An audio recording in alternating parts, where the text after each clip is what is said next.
एक हवाबाज की कहानी से आगाज होता है जो सहराए सहारा में अपने जहाज के गिरने के बाद तन्हा रह जाता है।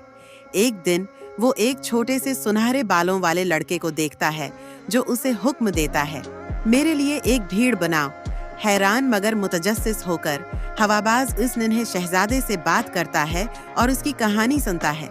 नन्हा शहजादा एक छोटे से सैयारे सियारा B612 पर रहता था, जहां वो एक नाजुक मगर खुद पसंद गुलाब की देखभाल करता था।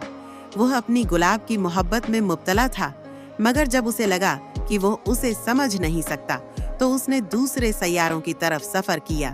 नन्हे शहजादे का सफर वो सबसे पहले एक बादशाह से मिला जो समझता था कि वो पूरी कायनात पर हुक्मरानी करता है, हालांकि वो तन्हा था।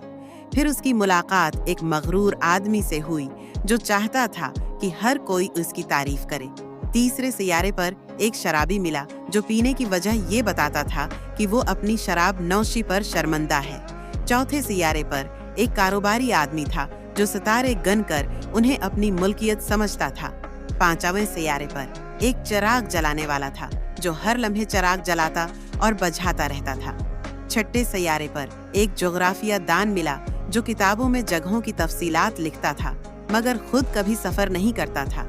आखिर में नन्हा शहजादा जमीन पर पहुंचा, जहां उसने एक लोमड़ी से दोस्ती की। लोमड़ी ने उसे सिखाया कि मोहब्बत और दोस्ती वही चीजें हैं जो जिंदगी को बामानी बनाती हैं।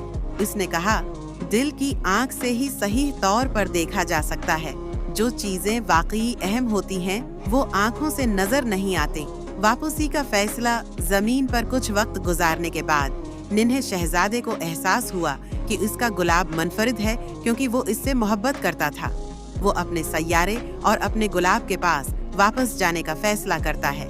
एक सानिब की मदद से वो अपने जिस्म को जमीन पर छोड़कर अपनी रूह को वापस अपने सैयारे भेज देता है। नतीजा हवाबाज, जो इस कहानी का रावी है, नन्हे शहजादे की जुदाई से उदास हो जाता है, मगर वो आसमान पर सितारों को देखकर तसल्ली पाता है, क्योंकि अब हर सितारा उसे नन्हे शहजादे की हंसी की याद दिलाता है।